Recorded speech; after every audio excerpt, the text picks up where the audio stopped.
Hello. हम लोग पढ़ने वाले हैं पॉइजन रेशियो के बारे में, जो मैं एक बार क्लास में ऑलरेडी आपको बता चुका हूँ। सपोज कोई बॉडी है, ये एक बॉडी है, इसमें लग रहा है एक्स डायरेक्शन पे फोर्स। ठीक है, एक्स डायरेक्शन पे फोर्स लग रहा है, कितना लग रहा है? सपोज मान लेते हैं पी लग रहा है। तो ये जो पी है, ये इसको एक्स डायरेक्शन पे खींच रहा है। ठीक है, एक्स डायरेक्शन मतलब आपका होगा लीनियर लीनियर डायरेक्शन या तो लॉन्गिट्यूडनल डायरेक्शन। ठीक है, इसको बोलेंगे लॉन्गिट्यूडनल डायरेक्शन। अब ये एक्स डायरेक्शन पे स्ट्रेच किया बॉडी ने, ये डॉटेड लाइंस आपको जो दिख रही हैं, ये एक्स डायरेक्शन पे स्ट्रेच कर दिया।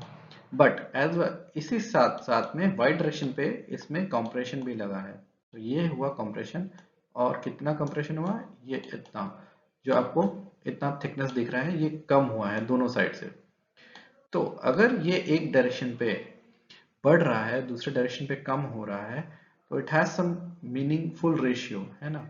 तो उस रेशियो को बोलेंगे हम लोग पॉइजन रेशियो। पॉइजन रेशियो को डिनोट करते हैं म्यू से। और इसको lateral direction, lateral strain upon longitudinal strain. Strain क्या होता है आपको पता है? स्ट्रेस। स्ट्रेस अगर एक्शन पे आया तो उसके कारण आपको स्ट्रेन मिलता है। स्ट्रेन एप्सिलॉन से डिनोट करते हैं हम लोग। ये हुक्स लॉ का मेन पॉइंट है। अब हुक्स लॉ ये भी बताता है कि स्ट्रेन अगर डेवलप हुआ है तो बॉडी में डिफॉर्मेशन होगा। तो बॉडी में डिफॉर्मेशन हुआ, सिमिलरली हम लोग को यहाँ पे डिफॉर्मेशन मिला। तो ये जो डिफॉर्मेशन मिल रहा है एक्स डायरेक्शन पे मिल रहा है, as well as Y direction पे मिल रहा है। तो ये है वाई डायरेक्शन, ये है एक्स डायरेक्शन। तो वाई डायरेक्शन पे मिलेगा लेटरल स्ट्रेन अपॉन, इसको बोलेंगे लॉन्गिट्यूडनल स्ट्रेन, लॉन्गिट्यूडनल या लीनियर स्ट्रेन। तो पॉइजन रेशियो होगा, अगर पॉइजन रेशियो में म्यू की बात करूं, तो change in width width upon original width of the body upon change in length upon original length of the body. इसी को स्ट्रेन बोलेंगे, ये जो मैंने लिखा हुआ है यहाँ पे। ठीक है, तो ये हो जाएगा change in length upon original length. Original length suppose मान लेते हैं यहाँ की है 4 L और चेंज इन लेंथ है डेल्टा एल। तो लीनियर स्ट्रेन आपका हो जाएगा change in L upon del L, only L. ये कितना होगा? ये सिर्फ लीनियर स्ट्रेन होगा। और लेटरल स्ट्रेन क्या होगा? अगर मैं मान लेता हूं यहाँ का विड्थ है बी, और इसमें जो चेंजेस हुआ है यहाँ पे, ये मानते हैं डेल्टा बी। तो it will be coming delta B upon B. ठीक है, तो इसको बोलते हैं पॉइजन रेशियो।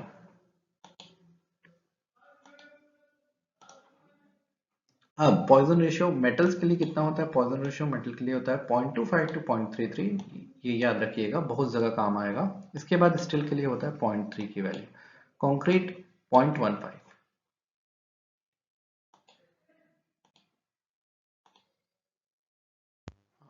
तो ये हो गया हम लोग का Poisson ratio. Now volumetric strain क्या होता है? वॉल्यूमेट्रिक स्ट्रेन में सपोज अगेन एक बॉडी है, एक क्यूबिकल बॉडी है या फिर एक क्यूब है। तो इसके 3 डायरेक्शन होंगे, एक्स वाई जेड फेसेस। तो मानते हैं कि अगर एक्स फेस पे कोई लोड लग रहा है, सपोज पी, और अगेन इस डायरेक्शन पे भी, इस डायरेक्शन पे भी पी लग रहा है। वाई डायरेक्शन की बात करते हैं और जेड डायरेक्शन पे, तो क्या इफेक्ट आएगा? सपोज ये वाई डायरेक्शन है एंड एक है जेड डायरेक्शन। तो ये तीनों म्यूचुअली परपेंडिकुलर है। तो डिफरेंस ये आएगा कि अगर मैं पी एक्स डायरेक्शन पे लगा रहा हूं, तो there will be changes in Y as well as Z. ये दोनों में चेंजेस आएगा। तो लेट्स सी क्या क्या चेंजेस आएगा। अब हम लोग को उस चेंज को अगर आइडेंटिफाई करना है, we want that this change has to be value identify करना है। तो there will be E X change in X direction, there is change in Y direction, there is change in Z direction. ठीक है, तो ये पूरे का summation बन के मिलेगा total volumetric change. And individually अगर मैं करना चाहूँ, तो इसका वैल्यू होगा change in length upon original length, plus अगर मैं इसको ब्रेड्थ मानूं वाई डायरेक्शन को, तो चेंज इन ब्रेड्थ अपॉन ओरिजिनल ब्रेड्थ, और अगर मैं z को मानूं तो चेंज इन लेंथ, इसको अगर सपोज इसको d मानूं, d अपॉन ओरिजिनल d, तो चेंज इन EV की वैल्यू आपको मिलेगी दिस मच। तो this is volumetric strain. Now हम लोग एग्जांपल लेते हैं। सपोज एक बार है, लेंथ L है, ब्रेड्थ B है और डेप्थ T है। तो इस बार में वॉल्यूमेट्रिक चेंजेस हुए हैं, ये आइडेंटिफाई करना है।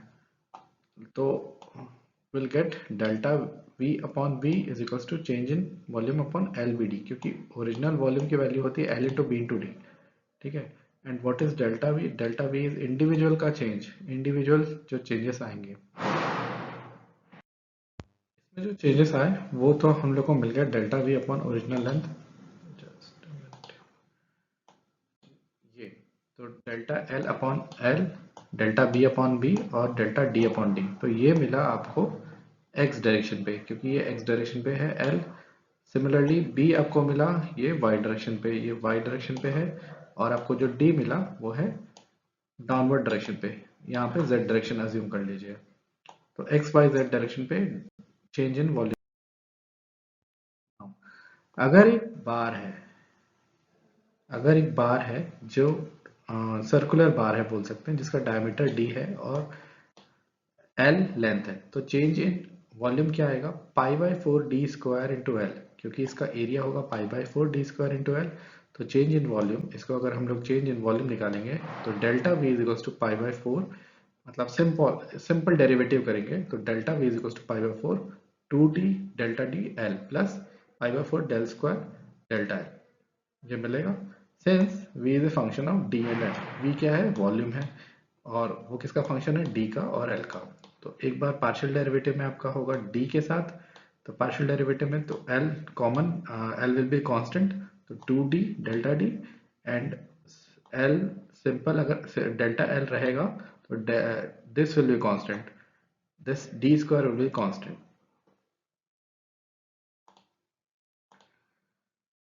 तो यहां से मिलेगा आपको सर्कुलर बार के लिए value of delta V। Now हम लोग बात करेंगे आगे इलास्टिक कांस्टेंट। तो elastic constant E, G, K and mu के बारे में। तो इलास्टिक कांस्टेंट में क्या क्या आएगा? एक E आएगा, एक G आएगा, एक K आएगा। ठीक है। मॉड्यूलस ऑफ इलास्टिसिटी, मॉड्यूलस इसके बारे में आपने पढ़ा ही है, मैंने बताया था। चेंज इन E कहाँ से आता है? आपके हुक्स लॉ से आता है।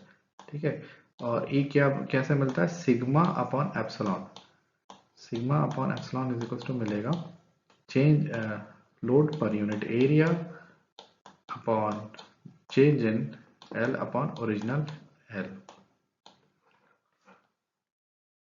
तो ये था E की वैल्यू आइडेंटिफाई करने का तरीका। अब इसके बाद we will see G। G क्या होता है? Modulus of rigidity. मान लेते हैं कोई बार है, सर्कुलर बार है, ये इस सेक्शन से ऐसा सर्कल गोल सा दिखता है। तो इस पे when you will apply the torsion, मतलब इसको ऐसे रोटेट करेंगे, एक इस डायरेक्शन से एक इस डायरेक्शन से, दोनों ऑपोजिट है, दोनों ऑपोजिट में होने के कारण यहाँ ट्विस्टिंग मोमेंट होगा, मतलब यहाँ पे जो पोजीशन है इस पॉइंट की, जब रोटेट होगा तो यहाँ पे पहुंचेगा। एग्जाम्पल के लिए एक शाफ्ट है, एक जैसे आप एक कोई बार ले लो, एक राइट हैंड में पकड़ो, एक लेफ्ट हैंड में पकड़ो। राइट हैंड में जो पकड़ा है उसको लेफ्ट राइट हैंड डायरेक्शन पे क्लॉकवाइज घुमाओ, और जो लेफ्ट हैंड में पकड़ा है उसको एंटी क्लॉकवाइज घुमाओ, तो इसके कारण ये रोटेट नहीं होगा। That resistance is your modulus of rigidity and it is represented by Q by phi। Q क्या है? आपका shear stress, Q है shear stress that is tau upon shear strain that is phi। तो ये मिलके बनता है इसका ratio G, that is called modulus of rigidity। Now bulk modulus, तो bulk modulus क्या होता है? Change in volume upon original volume, जो मैंने आपको बताया था। तो दिस इज इक्वल्स टू के, इसको के से सिग्निफाई करते हैं, तो चेंज इन वॉल्यूम आप भी डिस्कशन किए थे, तो change in volume upon original volume.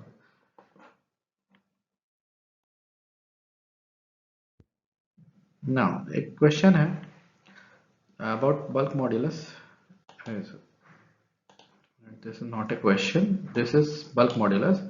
तो अगर एक बल्क मॉड्यूलस आइडेंटिफाई करने के लिए हम लोग चेक करेंगे कि एक बॉडी है, उसमें साइड से, पूरे साइड से जो डॉटेड लाइन दिख रही है आपको, ये पूरी डॉटेड लाइन जितनी है, ये बता रहा है कि चेंज इन पूरी बॉडी में डिफॉर्मेशन हुआ है। तो पूरे बॉडी में लेंथ, ब्रेड्थ, हाइट, ये तीनों चेंज हुआ है ड्यू टू फोर्स P। ये तीनों डायरेक्शन पे सेम ही फोर्स लग रहा है, P एक ही वैल्यू है इसकी, तो तीनों डायरेक्शन पे चेंज इन वॉल्यूम हुआ है। ठीक है, तो this change in volume is called bulk modulus और बल्क मॉड्यूलस। तो बल्क मॉड्यूलस की वैल्यू होगी K is equals to change in volume upon original volume, this called bulk modulus. dv कौन सा डायरेक्शन है, ये है d और ये है b। इज इक्वल्स टू एक डायरेक्शन पे, x डायरेक्शन पे आपका आया q अपॉन g, राइट। और इसी में अगर मैं y डायरेक्शन पे बात करूं तो ये आ जाएगा plus q mu times of q by e। तो q by is equals to 1 plus mu. Will get q is equals to q by e in x direction and q by mu times of q by e in another direction, that is of y direction. So q by e is equals to is 1.1 plus mu times of q by e. Total tensile strain is equals to in the diagonal position. Diagonal में आपको मिलेगा q by is equals to 1 plus mu. Now from equation 1 and 2 we get 1 by 2 plus into q by g is equals to q by e 1 plus mu, and this give us e is equals to 2g 1 plus mu.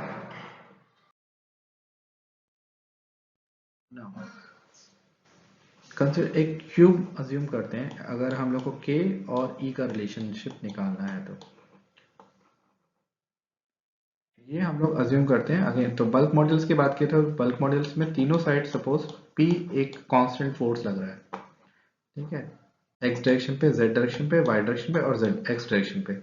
इसकी value आएगी ex is equal to p upon e in x direction minus mu times of p upon e in y direction minus mu times p upon e in z direction.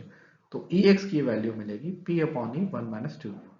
Similarly ey की value मिलेगी p by e 1 minus 2 mu और e by e 1 minus 2 mu. Volumetric strain आएगा ex plus ey plus ez, total ये मिलेगा 3p upon e 1 minus 2।